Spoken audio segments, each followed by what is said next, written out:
¿Qué tal? Bienvenidos a Actualidad Central, una presentación de CNN Chile y Universidad Central. Aquí comienza una discusión abierta.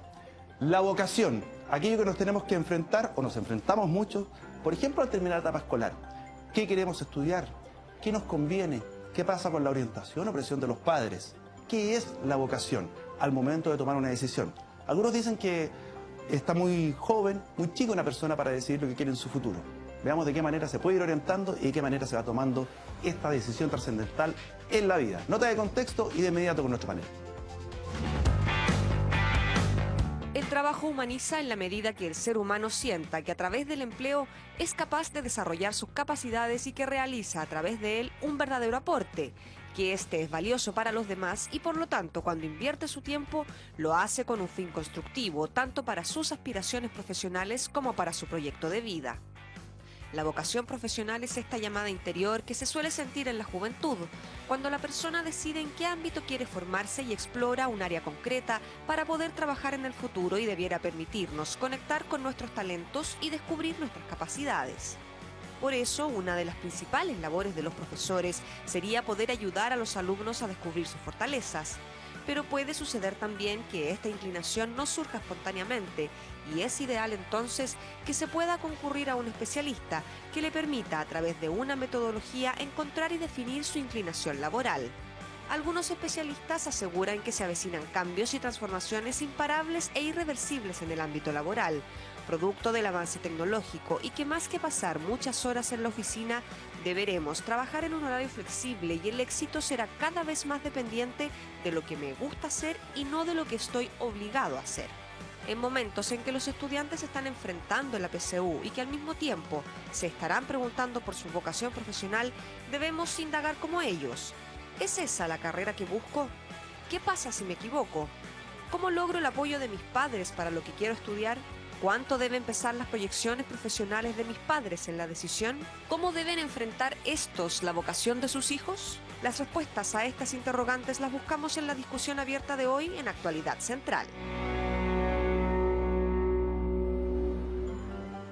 A puertas de la PSU, comenzamos a hablar de este tema. Saludamos a María Paz Madeiro, subdirectora ejecutiva de Elige Educar. Bienvenida. Muchas gracias. Por acá la diputada Cristina Girardi, diputada miembro de la Comisión de Educación. Bienvenida. Gracias, Pablo. Y saludamos también a Matías Gómez, investigador de Política Educativa de Educación 2020. Muchas gracias. Carolina Pessoa, directora del Magíster de Psicología Educacional y Gestión de la Convivencia Escolar de la Universidad Central. Hola. ¿No? Magíster, directora del Magíster en Psicología Educacional y Gestión de la Convivencia Escolar. Así es. Buen magíster, ¿eh? Así es. Pregunta para la mesa. ¿Qué quieres ser cuando seas grande? ¿Es un deseo de papá o una presión implícita? Hay canciones respecto a eso. Miguel Mateo, será un ingeniero, decía Pancho... ¿Cómo se llama? Pancho Puelma. ¿Es una presión o una orientación? ¿Es un deseo de papá, una chuchería? ¿Contribuye o no contribuye a la decisión que uno vaya a tomar? ¿Quién quiere partir? Bueno, pensar que me tomo la palabra desde este deseo y desde este planteamiento que tiene el sujeto para querer proyectarse tal vez a través de los hijos como tú lo estás planteando. Pero también el deseo de la familia tiene que ver con promover la individuación de cada sujeto en su interior y por lo tanto se habla bien así de las familias porque están respetando los talentos de cada hijo, en este caso. Hasta que conteste lo que quiere ser. Así es, así es. Ese sociólogo, está loco. Ahora, ¿cómo lo ves tú, Cristina? O sea, yo desde el punto de vista más antropológico creo que en la sociedad, efectivamente, los niños cuando nacen ya vienen formateados en una serie de aspectos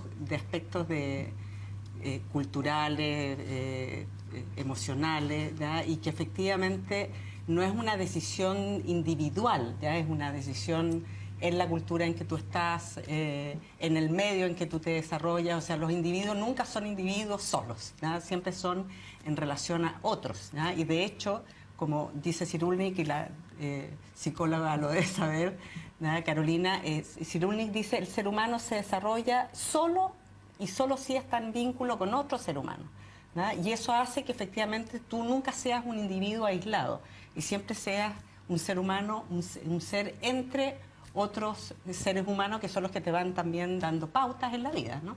Tanto culturales, afectivas, emocionales. ¿No? Eso de qué quiero ser yo aislado del mundo no existe, ¿no? Matías, la influencia de la familia, a veces como modelo, como capital cultural, como también sinónimo de presión frente a la PSU, frente a lo que viene, o también la presión también económico-social, porque esto no se trata de pararse y decir quiero estudiar esto, a veces no hay recursos nomás, pues, y hay que salir a trabajar. Entonces, en ese sentido, ¿cómo se puede, o cómo los jóvenes pueden decidir? Bueno, o sea, de partida, lo que nosotros siempre alentamos a los jóvenes es que puedan poder abrir al máximo el espectro de posibilidades que tienen. En general, lo que nosotros nos hemos encontrado es que los estudiantes a veces están muy ceñidos a una o dos decisiones que tienen que ver con su contexto familiar, con su contexto social. En realidad, lo que uno debiese tratar de hacer es decirle, bueno, en realidad muchas veces, no sé, una carrera determinada, una carrera tradicional, no es la única opción, sino que también hay otras opciones, hay muchas carreras técnicas, por ejemplo, nosotros nos hemos esforzado en plantear que a veces son muy atractivas y también muy necesarias para el país. Aquí yo creo que lo más importante, sobre todo en este momento en el que todavía son bastante chicos y chicas estos jóvenes, es poder informarse de todas las posibilidades que ellos tienen, o sea, entender cuáles son las buenas instituciones en las que pueden estudiar, cuáles son carreras atractivas, y también pueden mirarse hacia adentro y poder conectarse con las vocaciones que ellos tienen, que no terminen estudiando algo porque se lo está pidiendo la familia o se lo está demandando de alguna manera la sociedad. Ahora, ¿la vocación es por carrera, por área? ¿Cómo se va descubriendo uno? Bueno, es interesante. Yo creo que lo que va pasando en la decisión de los jóvenes tiene que ver primero con un tema más de los propios intereses y también en las habilidades, en cuáles son las habilidades que a lo largo del desarrollo de su etapa escolar se van fortaleciendo, y eso se va sumando después con otros aspectos más racionales, como en qué instancias voy a poder encontrar mejor trabajo, voy a tener mayor estabilidad. Y yo diría que hay una serie de factores que van influyendo en este joven en su toma de decisión. Y además, y que lo que es muy importante, que era lo que estaban hablando ustedes, el entorno. Nosotros en el IGEDUCAR hicimos un estudio y levantamos y le preguntamos a los jóvenes qué tan importante era la opinión de los padres, por ejemplo, en su toma de decisión.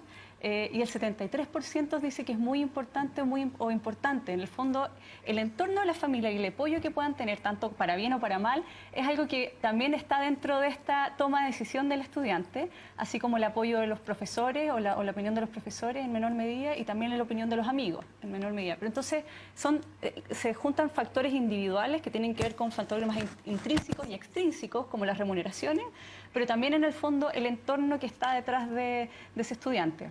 ¿No será que en muchas oportunidades están muy jóvenes como para poder decidir? Porque además de repente te dicen, mira, quiero estudiar ingeniería civil.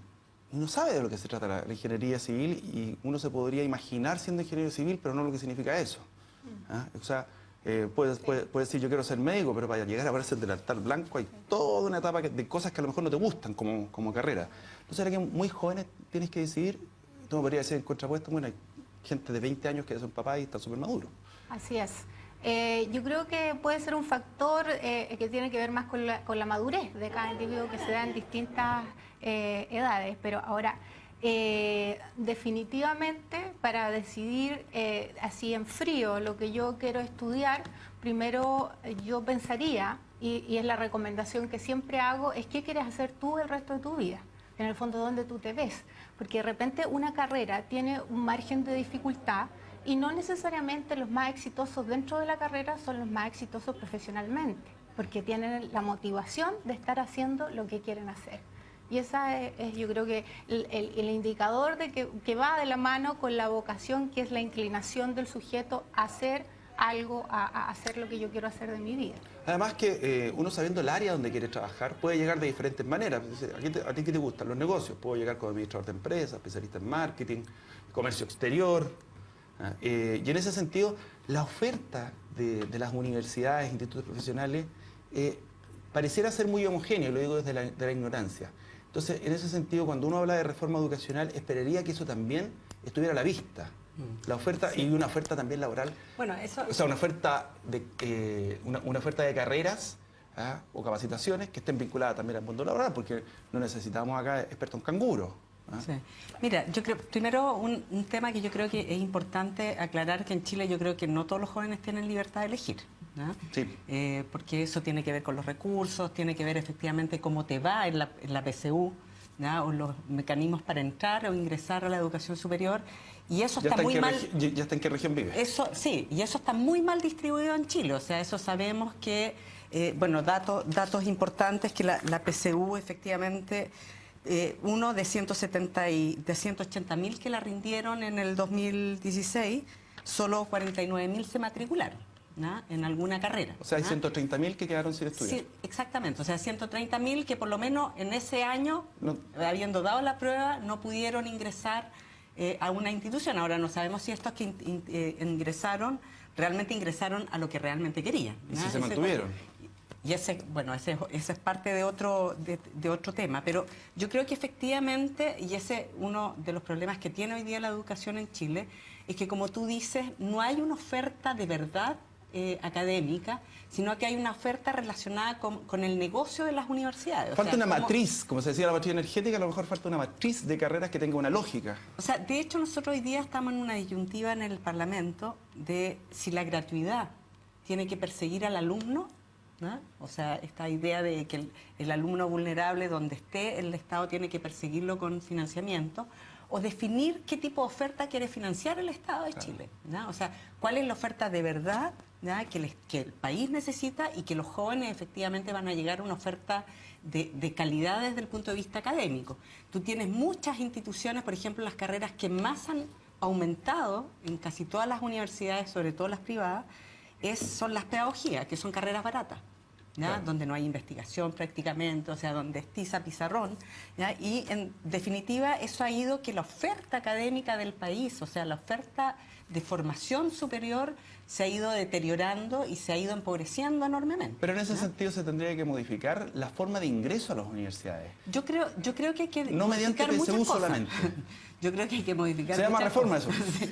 ¿No? Pero básicamente tiene que ver con que nosotros estamos planteando de que tienen que haber mecanismos, por ejemplo, como el PASE, desarrollar mucho más fuertemente el PASE que la PSU. O sea, el PASE es un instrumento donde tú detectas en la educación media a los jóvenes que tienen buenas notas, que tienen claro lo que quieren, que eso es no necesariamente se da, pero que son muy buenos alumnos y seguramente porque vienen de un colegio municipal o no tienen la formación en el colegio, no van a poder dar una buena PSU, ¿no? Y por lo tanto tú haces que esos jóvenes entren directamente sin PSU. Claro. ¿No?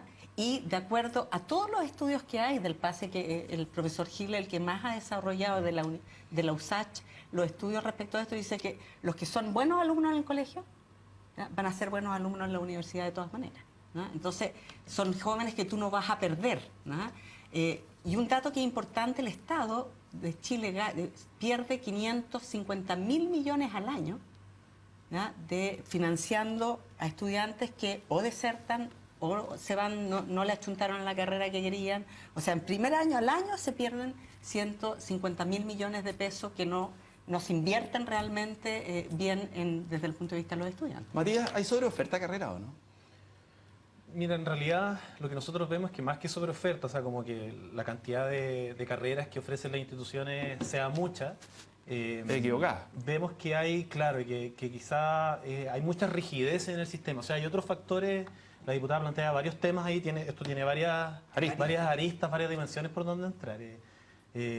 O sea, uno de los temas, por ejemplo, que aparecieron acá tiene que ver con la deserción. O sea, que al final un estudiante entra a una carrera, tiene una cierta expectativa y termina saliendo por ese motivo. Hay varias razones. Pero algunas de ellas de repente tienen que ver con que quizá las carreras no están logrando interpretar las necesidades que tiene el país o que tiene nuestra sociedad. Hay carreras que son muy estructuradas. Tenemos carreras bastante largas también en el sistema educativo chileno. O sea, cuando uno hace la comparación, por ejemplo, de cuánto dura una ingeniería acá en Chile y cuánto dura en Alemania, o sea, aquí puede durar 6 años, si es que la saco al día. En Alemania puede durar eso 3 años y después hago yo un posgrado, que es eso algo que yo no tengo acá. Entonces también yo incorporaría a esta discusión también una mirada respecto de cuál es el rol de las instituciones educativas y qué es lo que están formando, porque hoy día quizá no tiene tanto sentido, de repente en la nota aparece esta mirada como un poco terminal de los estudios, como que yo estudio algo y ya aprendí todo y con esto yo ya me entrego a la vida y ejerzo mi profesión, y en realidad eso no es así.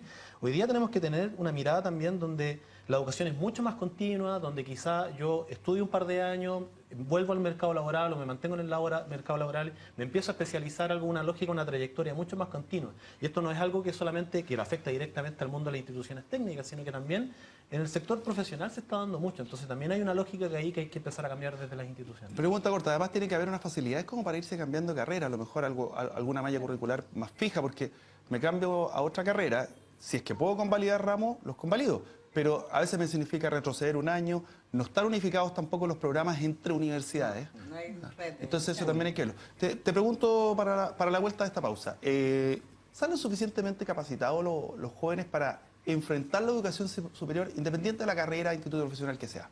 Pausa y ya estamos de vuelta. ¿Qué es el presidencialismo? Es un régimen político propio de las repúblicas en el que existe separación plena de los poderes del Estado, aunque con predominio de un ejecutivo cuyo jefe es elegido democráticamente.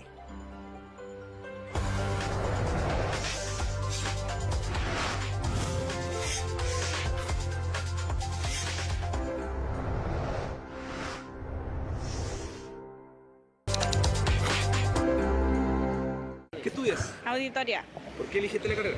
porque, o sea, yo estudié en un científico humanista, pero siempre me gustaron los números y quería una carrera que fuera como un reto para mí. Igual esta carrera es difícil y más que nada por eso.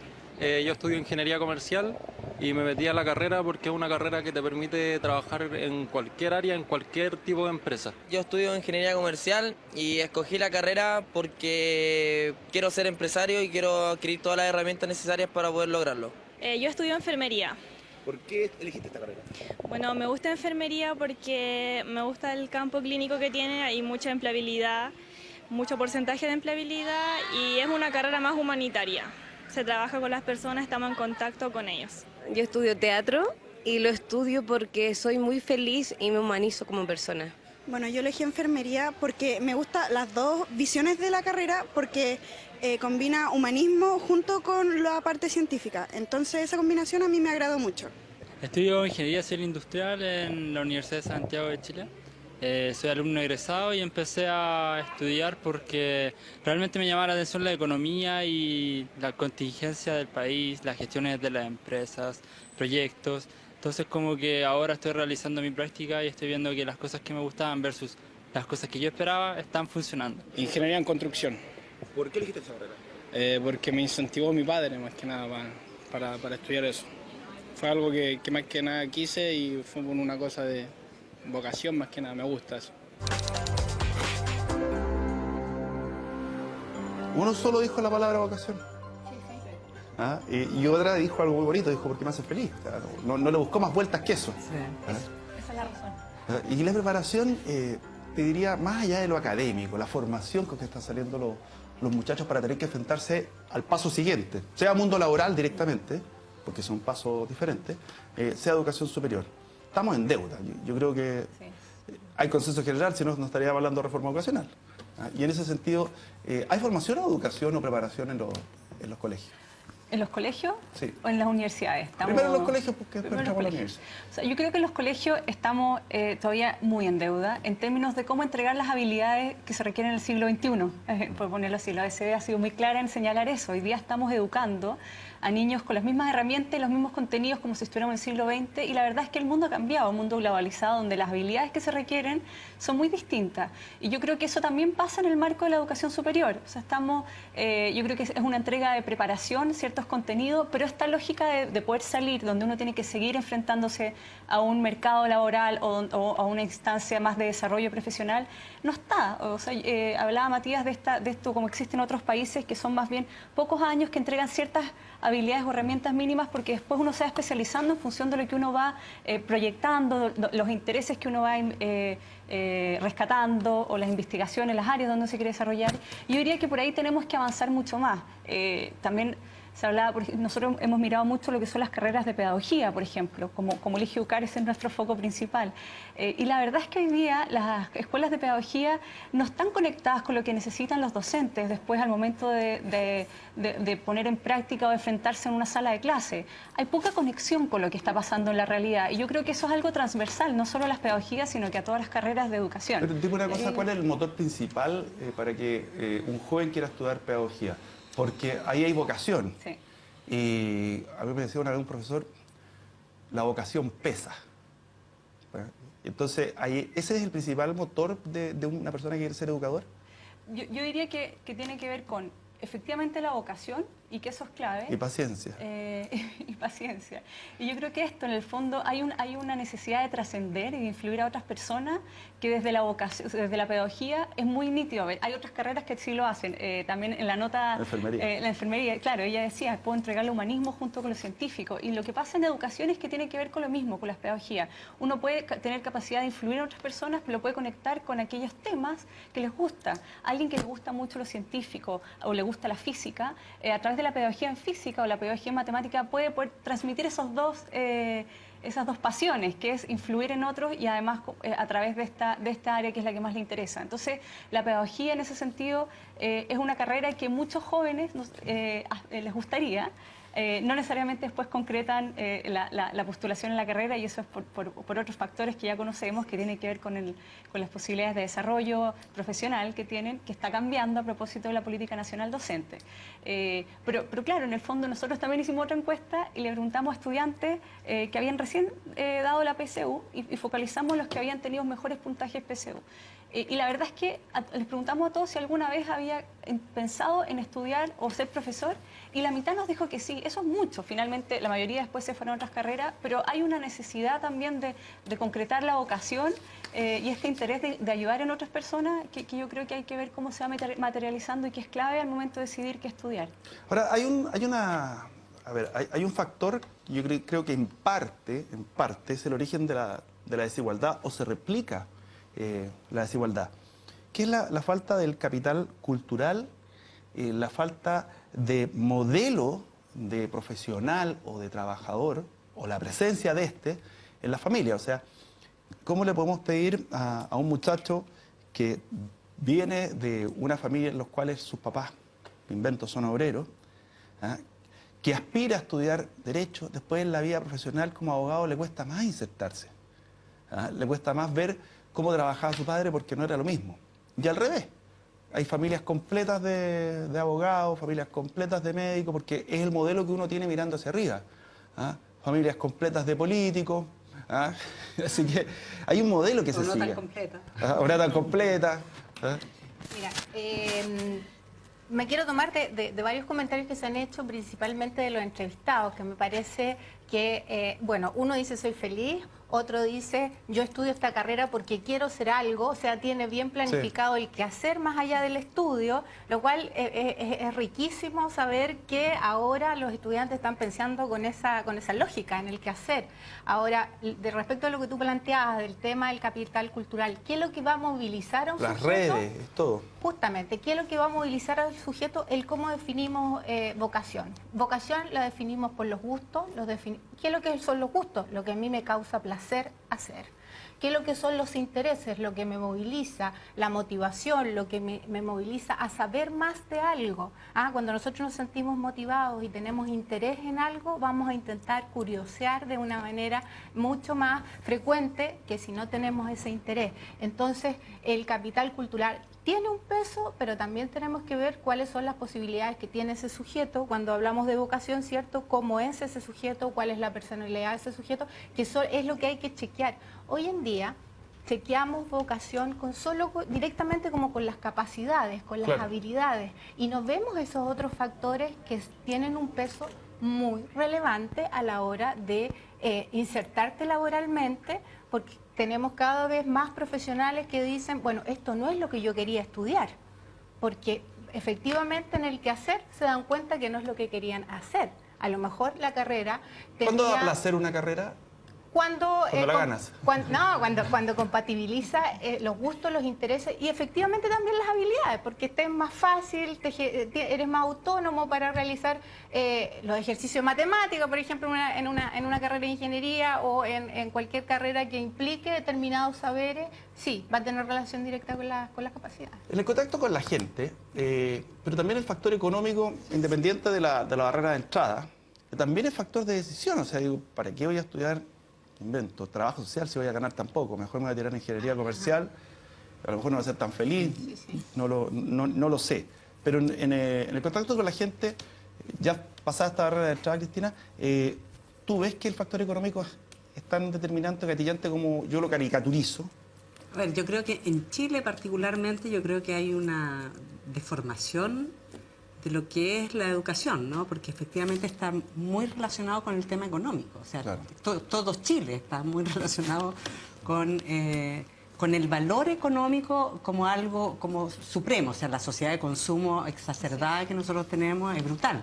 Mucho más incluso que en los países europeos, ¿no? Entonces, yo creo que la educación está también orientada a esta máquina productiva y los cabros tienen esta mentalidad de, a ver, voy a estudiar algo que me dé plata, claro. O sea, como ese es como un factor súper importante. Y yo creo que es parte de la reforma. Cuando nosotros hablamos de reforma educacional, no tiene que ver solamente con cómo hoy día se administra la educación. ¿Pero no es vocación ganar plata?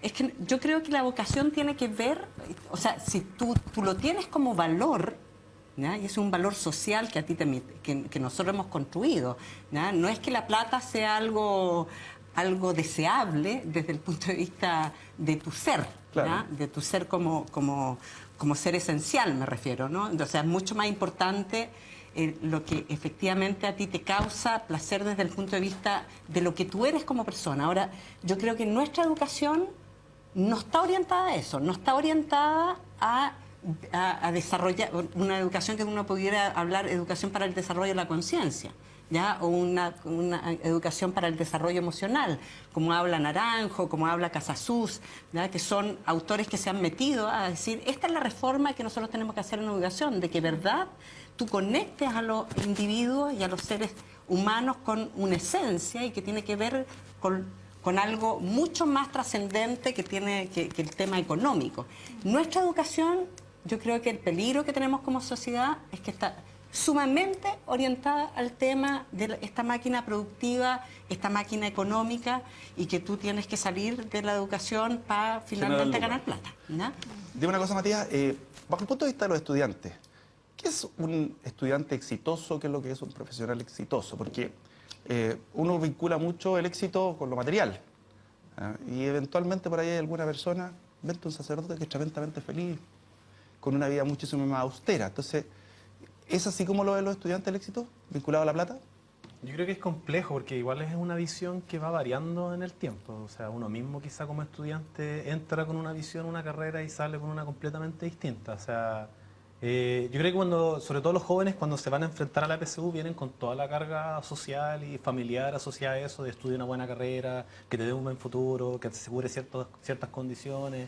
Y en realidad, cuando uno pone más foco en el desarrollo personal, en la vida que realmente quiere como construir hacia adelante, eso se va relativizando en el tiempo y uno empieza a tomar más preocupación de esto del hacer que comentaba Carolina, o sea, como de qué es lo que yo quiero hacer con mi vida y a qué me quiero dedicar.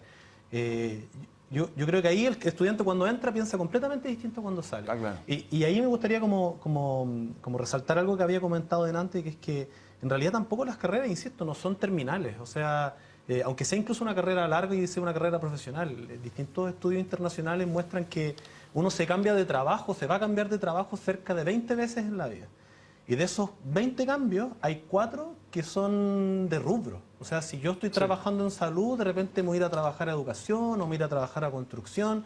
Entonces, eso cuestiona mucho también el sentido que le estoy dando a la carrera, y por eso es mucho más importante empezar a concentrarse en qué es como lo que quizá hoy día planifico que quiero hacer y cómo las universidades las universidades, los centros de formación técnica, institutos profesionales, me entregan competencias que son mucho más genéricas, que son mucho más integrales, para poder desarrollarme y para poder articular ese cambio. Y ahí yo creo que la deuda grande que tiene, porque no para no poner tanto foco en el joven solamente, sino que también hay una deuda grande de parte de la sociedad, de parte del Estado, que es cómo yo le facilito esas decisiones, esas transiciones o esos cambios al estudiante, porque finalmente no es la misma situación de hace 100 años cuando alguien estudiaba Derecho y a eso se dedicaba durante toda su vida. Hoy día eso es completamente distinto, es muy fácil ese cambio. Pregunta corta, a ver, ¿qué tanto acervo cultural o capital cultural, ahí ya me refiero a la cultura misma, la del libro, es lo que están entregando los colegios hoy día? Porque con un 70% de niños, personas, de grandes adultos que no entienden lo que lee, ha quedado como minimizado, por ejemplo, leer novelas, bueno, igual en los colegios todavía dan pachapulay, entonces, que a mí me lo hicieron leer, que he traumado. Entonces, en ese sentido, ¿cuál es el aporte cultural integral que va entregando el colegio? Estamos en deuda también. Yo creo que también estamos en deuda. Yo creo que hoy día los profesores tienen una presión muy grande que tiene que ver con ir pasando el currículum y lo que implica el contenido del currículum y en muy poco tiempo. Por distintas razones, y eso hace que otros elementos más como la formación mucho más cultural, formación más integral, van quedando, no es que no se haga, pero van quedando en un segundo orden. O sea, hoy día el currículum entrega, parte del marco curricular, considera elementos como cultura, este otro elemento más de formación, pero finalmente muchos de los contenidos más asociados a las asignaturas más que se miden a través del CIMSS o a través de la PSU van muchas veces ganando los tiempos y las prioridades respecto a la formación que se entrega. Y la verdad es que hay un desafío importante y el fomento de la lectura es algo que se ha demostrado que tiene un efecto importante en el desarrollo personal y también el desarrollo académico de los estudiantes. Y eso es por ahí donde hay que empezar a trabajar y pensar y yo creo que uno de los grandes desafíos que tiene hoy día la educación y los profesores es cómo incorporan este tema de la lectura, la cultura, como algo que tiene que ser transversal a todas las asignaturas, por así decirlo. Hoy día estamos muy pensados en asignatura, historia, matemática, lenguaje, etcétera, y la verdad es que el tema de la cultura, el tema de la lectura es algo que debiera ser un proyecto integrado, donde todos desarrollen eso. Y hacia ahí están avanzando otros países, hacia unas lógicas mucho más de proyectos, de aprendizaje en proyectos, más que tan estamentado que estas cosas más transversales les hace difícil incorporar en su día a día. Dame un segundito que tengo que ir a la pausa y les pregunto, ¿cómo compite la educación con el mundo? ¿A qué me refiero? ¿Cómo haces que un niño lea si tiene un PlayStation en la casa, que es mucho más entretenido que leer para él? ¿Cómo haces que el niño, por ejemplo, vaya al teatro? Si tiene cable en la casa, puede ver lo que quiera. ¿Cómo vas haciendo esa formación integral más cultural? Pausa y estamos de vuelta. ¿Cuáles son las funciones más importantes del Poder Legislativo en un sistema parlamentario? La elaboración y aprobación de las leyes, la elección de los integrantes del Poder Ejecutivo, la orientación de la política pública y la integración de otros órganos constitucionales.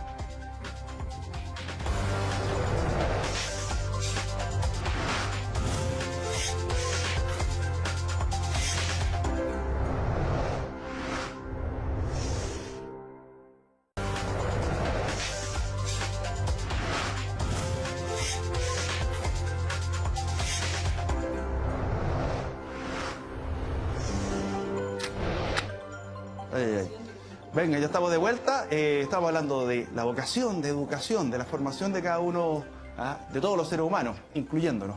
Les preguntaba recién, en la sala de clase estábamos justamente en la pausa. Con 45 niños es poco el talento que puede desarrollar un profesor también. Está agotado, no son bien portados los cabros, para que venimos con cosas. Pero ¿cómo se hace para ser más atractivo y no basarse solamente en el talento del profe? Porque a veces están verdaderamente agotados. Para poder competir con otros atractivos que hay en el entorno de un niño. A ver, estamos bien ordenados hoy día dando respuesta aquí. Levanten la mano. Pero me gustaría tomar algo que mencionaste antes, María Paz, que tiene que ver con las deudas que hay en la formación docente. Hoy en día las ofertas de posgrado se llenan de profesores que necesitan formación en otras competencias y que tiene que ver y responde, ¿cierto?, a generar espacios más atractivos, mostrar otros espacios que tienen que ver con el convivir, el gestionar la convivencia, que obviamente eso moviliza aprendizajes en los estudiantes, los hace innovar en búsqueda, porque estos profesores llegan de repente a la oferta de posgrado y no tienen el hábito de encontrar en Google ¿verdad?, información respecto de sus propios trabajos. Entonces llama la atención de repente en qué nos quedamos, qué es lo que estamos transmitiendo, cómo están los colegios hoy en día. Entonces tenemos una duda, yo creo que en la formación inicial y en muchas otras aristas que tienen que ver con desarrollar habilidades blandas en nuestros docentes e ir también otorgando las oportunidades para que ellos puedan efectivamente hacer atractiva un aula de clase, porque si los tensionamos con el currículum, con lo que tienen que pasar, los tiempos también están siendo absolutamente insuficientes para poder responder a todo lo otro que estamos requiriendo. ¿Qué hace un profesor en un aula que se para y que tiene que competir con la atención diversificada que tiene un niño hoy en día? Le es poco atractivo estar escuchando solo al profesor porque está acostumbrado a esta atención que tiene que ver con múltiples elementos a los cuales está respondiendo él al mismo tiempo. Cristina, estas cosas se hablan en el Parlamento porque uno se queda desde afuera. Cuando se empieza el proyecto de la reforma educacional, uno dice, mira, se quedaron en los fierros y en la plata. ¿Se hablan estas cosas al interior del...? O sea, yo creo que se tratan de hablar. De hecho, cuando van las instituciones 2020 y otros, se abordan muchos de estos aspectos que efectivamente no están en los contenidos de los artículos de la ley, ¿no? Por ejemplo, dos temas, ¿no?, que yo escuchaba a María Paz con respecto a esto de la educación compartimentada, ¿no? Esto, historia, matemática. O sea, yo he tratado hasta el cansancio en el Parlamento de plantear de que hay que hacer una modificación desde el punto de vista de cómo hacemos la educación, no solo de cómo la administramos, ¿no? Claro, por ejemplo, lo que te plantea hoy día Edgar Morin, que es un francés, un filósofo que fue invitado por la UNESCO a plantear cómo él veía la reforma educacional. Él decía, si nosotros queremos aprender lo que es la solidaridad, ¿no?, un concepto del cual siempre estamos hablando, de cómo ser solidarios, de cómo hacer una sociedad distinta, porque la solidaridad tiene que ver en el fondo de cómo tú convives con los demás, ¿no? Y él dice, si nosotros seguimos planteando como en esta lógica cartesiana, todo separado, el conocimiento, todo desvinculado uno de otro, nunca vamos a ser capaces de entender el vínculo que hay entre las cosas, ¿no? Y nunca vamos a ser capaces de hacer la solidaridad. O sea, si tú la solidaridad, si tú la quieres enseñar hoy día, tienes que enseñar, o sea, tienes que cambiar toda la forma de abordar el conocimiento hoy día y la forma en que tú accedas a ese conocimiento.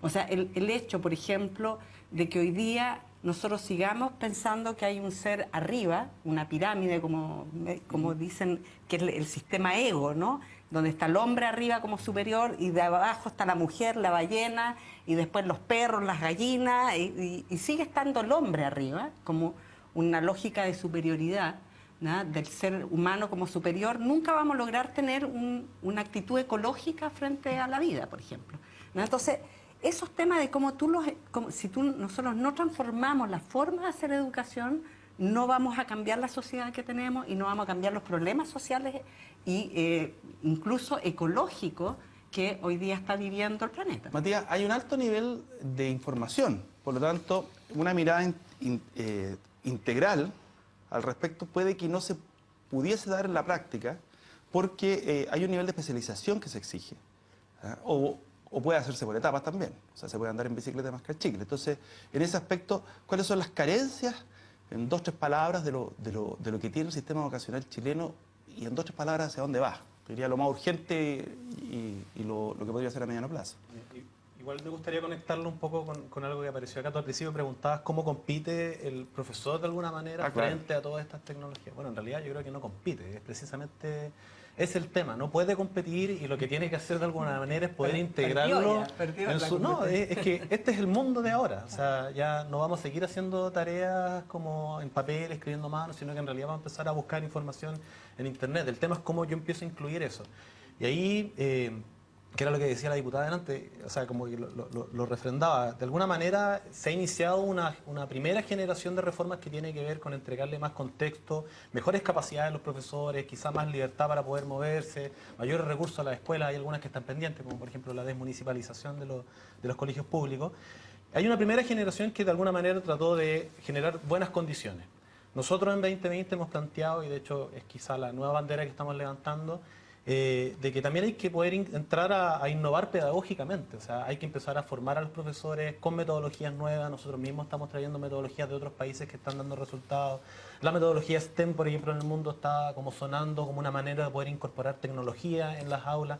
Entonces, ¿cuál sería de alguna manera como la carencia quizá que tiene que ver con tu última pregunta? Tiene que ver precisamente con que tenemos que empezar a colocar más foco en el aula, poder entregarle mayores capacidades, desarrollar nuevas metodologías que permitan de alguna manera hablar estas aulas, que son las mismas aulas de hace 100 años, con el mundo de hoy, con lo que está pasando, y eso de alguna manera yo creo que va a generar mucho mayor interés y va a ser más atractivo el aprender a los estudiantes, que finalmente es el objetivo. María Paz, te pregunto lo mismo. ¿El nivel de especialización significa dejar cosas de lado o se pueden compatibilizar las dos cosas?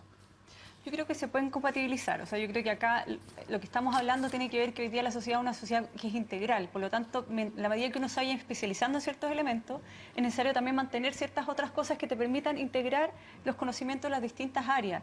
Y sumándome un poco también a lo que estaban hablando, yo creo que los desafíos tienen que ir con eso, tienen que ir con generar una educación que forme, que especialice, pero que forme, y que hay un cambio cultural respecto también a las capacidades. Hoy día son pocos los niños que tienen altas expectativas, por ejemplo, de lo que pueden hacer en ciertos contextos vulnerables.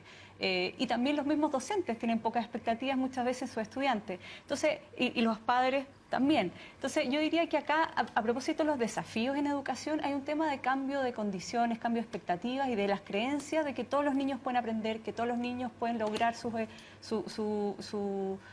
metas, que todos los niños pueden, si es que se lo plantean, pueden lograr ser lo que quieren ser, y eso yo creo que también tiene que estar a propósito de esta nueva educación o cambio cultural que estamos hablando hoy día. O sea, el tema de que todos crean, que tanto los padres como los apoderados como los niños crean que ellos efectivamente pueden ser lo que ellos esperan ser o quieren ser, es algo que es importante mantenerlo. Puede que tal vez no lo logren porque les cueste y todo, pero tiene que haber un sueño de que lo pueden lograr, y los adultos a su alrededor tienen que estar apoyando eso, tienen que entregarle las herramientas para que ese niño lo intente.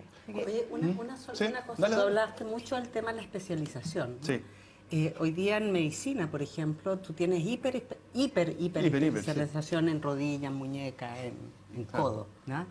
Y paralelamente hay una vuelta hacia las medicinas más las medicinas orientales, ¿no? La medicina ayurvédica, la medicina china, que tiene una visión mucho más integral. Holística. Y yo creo que efectivamente la hiperespecialización también te hace perder mucho del conocimiento. O sea, es cuando Morin habla de este conocimiento compartimentado, hiperespecializado, tiene una frase bien interesante que dice que efectivamente cuando tú pierdes la noción del vínculo entre las cosas, pierde ipso facto el sentido de la responsabilidad, ¿no? Y yo creo que eso es lo que en definitiva le falta hoy día a la educación también en lo que nosotros estamos. O sea, creo que es muy necesario volver a conectar, ¿no? Y lo decía también la María Paz y tú también, Matías, esto de que estamos... Todo hace que hoy día nosotros nos desconectemos de lo que realmente está pasando. Claro, y de lo que es la vida. Uno cree que cumple su rol y que con eso basta. Y tiene que ver, por ejemplo, con volver a la pregunta de lo que tú decías, ¿no? El valor de la plata. Sí. ¿No? O sea, ¿yo soy feliz porque voy a ganar plata? ¿O soy feliz porque me real? Es que tiene que ver con valores. Claro. Y tiene que ver con los valores que nosotros hemos promovido como sociedad. O sea, en otros países el tema de la plata no es lo más importante, ¿no? Es cómo tú te desarrollas como ser humano. Y eso, nosotros hemos perdido mucho de eso en la educación, ¿no? De cómo efectivamente apuntamos al desarrollo humano y no al negocio finalmente de lo que es la educación. Si ese es el gran problema que nosotros tenemos también hoy día en Chile. María Paz, yo creo que tocaba un punto importante que es clave, que es entender que el tema de las expectativas. Yo creo que hoy día eso está como bien subterráneo, pero es una discusión abierta. Nosotros, por ejemplo, en Educación 2020 siempre hemos creído y hemos planteado de que todos los jóvenes en nuestro país tienen talento y que de alguna manera tienen que desarrollar su máximo potencial. Esto que parece bastante obvio y es un principio para nosotros, lamentablemente no todo el mundo lo comprende, y también hay una distinción ahí a veces entre grupos de estudiantes, que algunos estudiantes quizás no van a llegar a determinado sector o no se van a seguir perfeccionando, y esas expectativas lamentablemente las toman muchas veces los colegios, profesores, estudiantes, familias, y realmente no permiten que esos jóvenes se desarrollen. Entonces también hay un tema ahí de expectativas que es importante poder empujar con las reformas que hoy día estamos teniendo. No es solamente fierro, sino que también tiene que haber un cambio cultural acá detrás. Ahí viene un nuevo concepto que tiene que ver con una pequeña diferencia entre lo que es el capital cultural y lo que es el capital cognitivo. Cómo estamos trabajando dentro de los establecimientos educacionales el capital cognitivo del sujeto, porque si ingresamos a ciertos establecimientos, a ciertos colegios y a ciertos liceos, ¿cierto? Y esta segmentación que existe, hasta dónde somos capaces de potenciar el capital cognitivo que tiene ese sujeto a través de la enseñanza.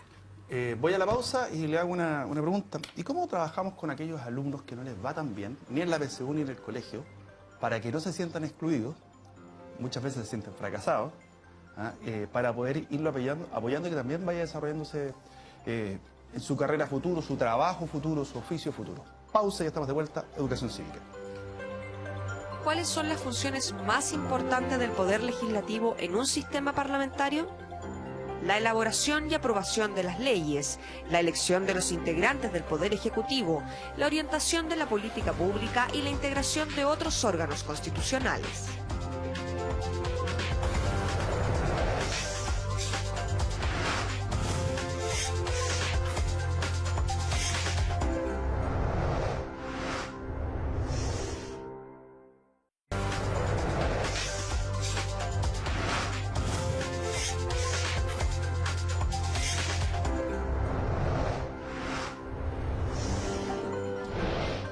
Ya estamos de vuelta, estamos hablando de educación. Yo les preguntaba recién cómo se apoya, no solamente a nivel escolar, sino también a la educación superior. Aquel que le cuesta más, que se queda pegado más con un ramo, en el caso de la universidad, y que también de repente hay mucha frustración, porque a veces pasan de ser alumnos brillantes en sus colegios, pero en la universidad pasan a ser de la media, y eso es parte de lo que uno puede sentir. ¿Cómo se apoya al que está un poquito más, que le cuesta más? Yo creo que hay que movilizar intereses. Y vuelvo a situarme en lo mismo, aunque resulte reiterativo, pero tiene que ver con qué es lo que yo voy a llegar a hacer. Yo creo que eso moviliza mucho en términos de ir generando estrategias para poder ir aprendiendo un poco más y reforzando un poco más aquello que me dificulta, las habilidades que no tengo. Y cuesta en el fondo sacar a alguien de la mentalidad que justamente estábamos discutiendo, de que vivimos reforzando para qué eres bueno, que es lo que estábamos discutiendo recién en pausa. ¿Para qué soy bueno? ¿Para qué yo puedo lograr? Entonces, desde ahí yo creo que tenemos que focalizarnos más en qué motiva al sujeto para el aprendizaje. Si tiene que ver con la carrera, tiene que ver con lo que soy capaz, tiene que ver con cómo yo voy subiendo mis notas. Puede que estén en la carrera errada también, porque estamos muy centrados en esto de la deserción, que sigan. De repente se dan cuenta que realmente no es lo que quieren. No para allá porque no tienen conocimiento cómo era la cosa de verdad. Mira, yo creo que precisamente tú estás poniendo un punto bien, que nosotros lo discutimos mucho durante el primer proyecto de ley, que es el proyecto de inclusión, y esto de que los colegios hoy día seleccionan. Seleccionan supuestamente a los mejores, y le dicen, a usted niño, no, usted no me sirve. ¿Sabe qué? ¿Ya? Váyase para otro lado, usted aquí no es útil, ¿ya? No es instrumental. Usted traza a sus compañeros. Claro, usted no me sirve, ya usted me va a bajar los niveles, ¿ya? Y eso yo creo que es lo que ha marcado. O sea, si tú te fijas, en Chile la prueba PISA es transversalmente mala en todos los colegios. O sea, nosotros tenemos en los colegios particulares, en todo, porque precisamente...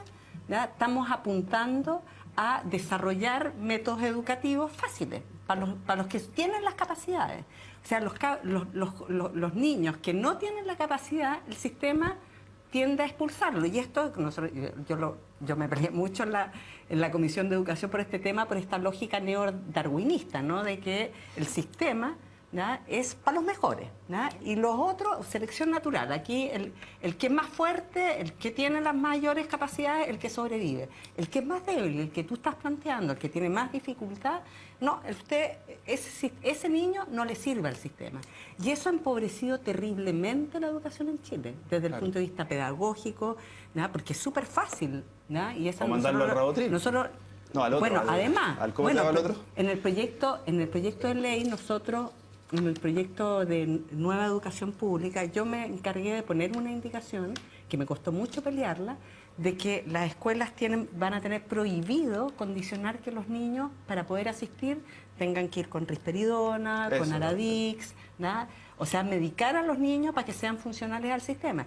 Yo creo que la crisis de la educación en nuestro país es mucho más profunda de lo que nosotros creemos desde el punto de vista de lo que hemos ido construyendo, ¿ya? Y ahí tenemos un desafío enorme, ¿ya? De cómo efectivamente educar a los niños que supuestamente no son útiles al sistema. Es un foco, es como algo cultural que lamentablemente se ha institucionalizado. ¿Sí? Este problema que existen los colegios, existen las universidades. Uno conversa de repente con gente de mucha más edad que de repente pasó por las universidades y era un orgullo para la universidad si tenía 100 estudiantes que ojalá se hubiesen titulado 3. Ese era como el indicador de éxito. Y eso, en términos como de la pedagogía o en términos de lo que el país necesita, en realidad es un absurdo. O sea, es como en realidad la institución no se hace cargo de sus propios estudiantes, no le facilita la tarea, sino que solamente me preocupo de trabajar con un grupo de estudiantes que es el que a mí me interesa.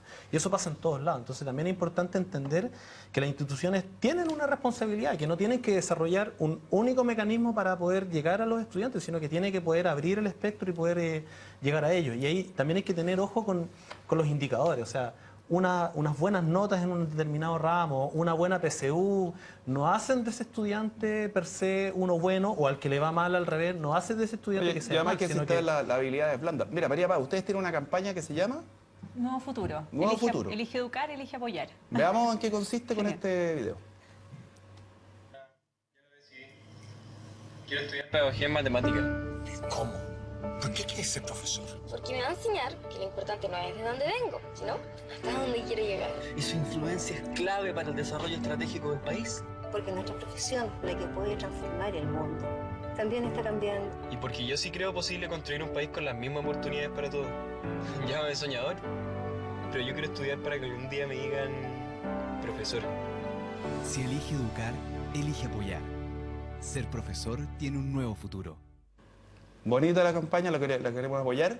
Así es que, bueno, elige ser profesor, ¿no es cierto? Elige ser educador.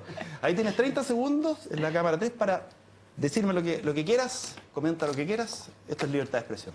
A ver, estamos nosotros llamando a todos aquellos que tienen la vocación para ser profesor, que se atrevan, que elijan esta carrera, que esta carrera tiene un nuevo futuro, que esta carrera tiene desarrollo profesional, que esta carrera está con nuevas condiciones. Y lo que estamos llamando también a que el entorno del joven que esté interesado en estudiar educación lo apoye porque es una decisión genuina, es una decisión que quiere transformar el mundo, que quiere entregar oportunidades, que todos los niños tengan las mismas oportunidades.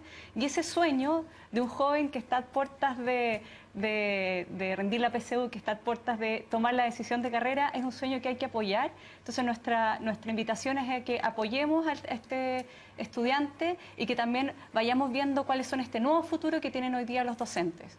Matías, 30 segundos, cámara 3, lo que tú quieras, pero te pases los 30.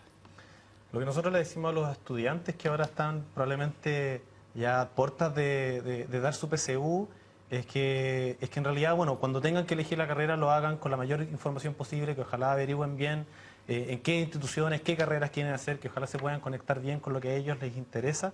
Y por sobre todo, así como también María Paz mencionaba que eligieran, por ejemplo, la carrera de pedagogía, nosotros también nos interesa últimamente también que empiecen a considerar las carreras técnicas como una opción mucho más que válida e interesante para lo que quieran hacer. Diputada, ahí tiene la cámara toda suya, 30 segundos.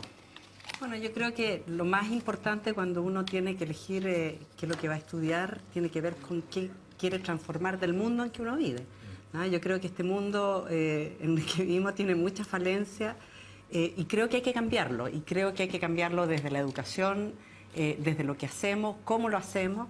Y eso influye mucho en qué vamos a decidir en el futuro para estudiar, ya sea medicina, ingeniería, pero ponerle el valor no de cuánto voy a ganar yo como individuo y cuánta plata voy a ganar, sino que cómo transformo la sociedad que hoy día tenemos y cómo transformo el mundo que hoy día tenemos en un mundo mejor para todos nosotros.